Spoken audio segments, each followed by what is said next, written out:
안녕하세요. 정일영 노무사. 안진명 농사입니다. 노무사님, 요즘 직장 내 괴롭힘 관련해서 자문사에서 전화가 정말 많이 오고 있죠? 네, 안 그래도 방금에도 자문사가 이제 직장 내 괴롭힘이 발생했다고 하면서 어떻게 해야 하는지 전화를 하더라고요. 그리고 자문사가 아니어도 직장 내 괴롭힘 신고가 들어왔는데 어떻게 해야 되는지, 사업장 내부에서는 객관적인 조사가 조금 곤란하고 외부 노무법인에서 도움을 줄 수 있는지, 이런 문의 전화가 정말 많이 오고 있습니다. 예. 그래서 오늘은 직장 내 괴롭힘이 무엇이고, 발생했을 때 어떤 절차를 거쳐야 하는지, 그리고 사업장에서 이러한 절차를 지키지 않았을 시 어떤 벌칙 규정이 적용되는지까지 설명드리고자 합니다. 그럼 첫 번째로 직장 내 괴롭힘이란 무엇인가요? 네, 직장 내 괴롭힘 금지는 근로기준법 제76조의 2에 규정되어 있습니다. 직장 내 괴롭힘이란 사용자 또는 근로자가 직장에서의 지위 또는 관계 등의 우위를 이용하여 업무상 적정 범위를 넘어 다른 근로자에게 신체적, 정신적 고통을 주거나 근무 환경을 악화시키는 행위를 말합니다. 예, 직장 내 괴롭힘이 있다는 신고가 들어오면 회사에서는 그럼 어떻게 해야 되나요? 네, 마찬가지로 근로기준법 제76조의 3에서는 직장 내 괴롭힘 발생 시 조치에 대해서 세부적으로 규정하고 있습니다. 우선 회사에서 직장 내 괴롭힘이 신고되거나 접수되면은 그 사실을 회사가 인지한 경우에는 지체 없이 당사자, 즉 피해자, 가해자, 참고인 등을 대상으로 그 사실 확인을 위하여 객관적인 조사를 실시해야 합니다. 만약 직장 내 괴롭힘 신고가 들어오거나 직장 내 괴롭힘 사실을 인지한 경우에도 객관적인 조사를 실시하지 않았을 경우에는 근로기준법 제116조의 2항 제2호에 따라서 500만 원 이하의 과태료가 부과될 수 있습니다. 아, 예. 사실 직장 내 괴롭힘 피해자가 이제 신고를 꺼려 하는 이유 중 하나가 이제 신고를 한 이후에도 가해자를 매일같이 회사에서 마주쳐야 되고 또 조사 기간 동안에 괴롭힘이 더 심해지면 어쩌지라는 걱정도 있을 것 같고요. 그리고 직장 내 괴롭힘의 경우 이제 상급자를 보통 신고하는 경우가 많지 않습니까? 예, 그런 경우에는 직장에서는 보통 더 지위가 높은 상급자를 보호하려고 이렇게 하는 경우들이 있어가지고 피해자가 이제 신고를 좀 꺼려하는 경우들이 많을 것 같습니다. 예, 이러한 점을 방지하기 위한 보호 조치도 규정되어 있을 것 같은데 예, 설명 가능하실까요? 네.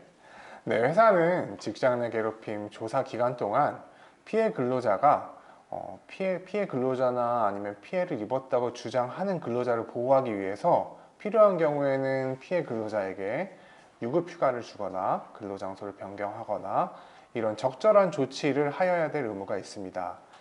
다만 이 경우에도 피해 근로자의 의사에 반하는 조치를 해서는 안 되기 때문에 조치를 하기 전에는 피해 근로자의 의사를 반드시 물어봐야 합니다.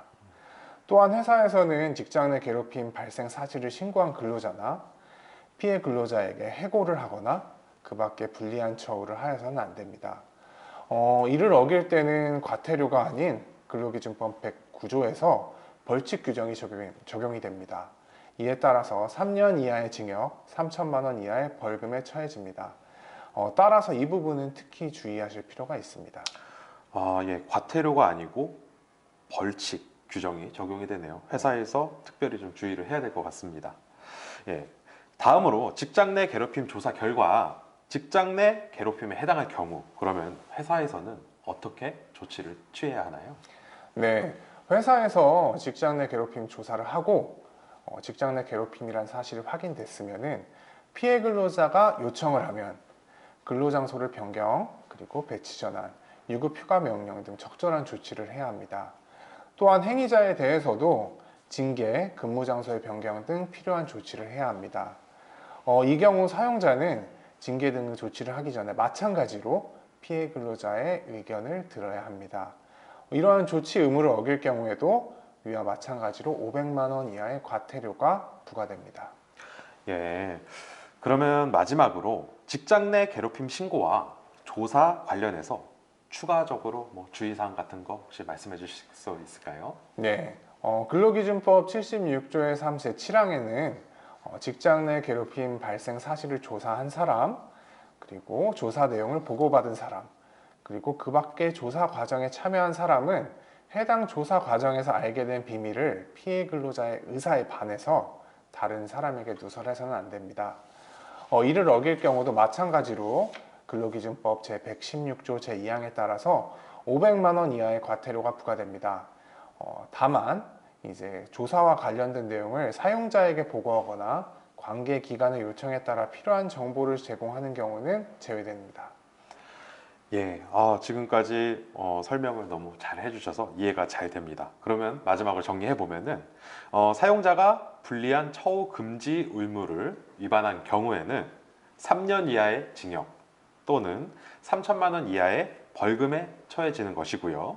그리고 직장 내 괴롭힘 조사 의무, 그리고 직장 내 괴롭힘 확인 시 피해 근로자에 대한 조치 의무, 직장 내 괴롭힘 확인 시 가해 근로자에 대한 조치 의무, 그리고 비밀 유지 의무 위반 시에는 이제 각 500만 원 이하의 과태료를 부과한다고 규정하고 있는 것이네요. 500만 원 이하의 과태료라고 하는데 혹시 이에 대한 세부 규정도 있을까요? 네, 물론 이제 처음부터 바로 500만 원의 과태료가 부과되는 것은 아닙니다. 근로기준법 시행령 별표 7에 따르면은 위반 차수에 따라서 과태료를 세부적으로 규정하고 있습니다. 보통 1차 위반인 경우에는 200만 원에서 300만 원의 과태료가 부과되고 2차 위반 시에는 500만 원의 과태료가 부과됩니다.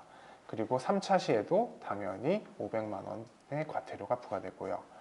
자세한 내용은 화면의 표를 참고해 주시면 될 것 같습니다. 물론 고용노동부에서는 위와 같은 처분을 하기 위해서는 명확한 증거가 있는 경우에 한해서 과태료 처분을 하게 되는 것이 일반적입니다. 다만 이제 근로자들 같은 경우는 요즘 스마트폰이나 스마트워치 장비 능력이 월등하게 높아짐에 따라 녹취 자료를 지참해서 상담을 받으러 오는 근로자들이 상당히 많습니다. 따라서 회사에서도 직장 내 괴롭힘 사건에 대해서는 조사와 신고 그리고 처분 이런 프로세스를 좀 체계화하여 체계적인 조사와 조치 의무를 실시하여야 하며 위 체계가 마련되지 않은 사업장의 경우에는 고용노동부 그리고 법무법인 및 노무법인 등의 조언을 받아 이제 조사를 실시하는 것이 바람직할 것 같습니다. 네, 사업장에서는 사실 신고가 들어오면 굉장히 난감해하고 귀찮게 여기는 경우가 많은데 방금 말씀해 주신 대로 벌칙이나 과태료 규정 고려하면은 체계적으로 잘 처리하는 것이 굉장히 중요할 것 같습니다. 또 장기적으로는 이제 건전한 직장 문화 형성에 긍정적인 영향을 줄 수 있기 때문에 해결에 적극적인 자세를 취할 것을 권고드립니다. 이상으로 정일영 노무사 안진명 노무사였습니다. 감사합니다. 감사합니다.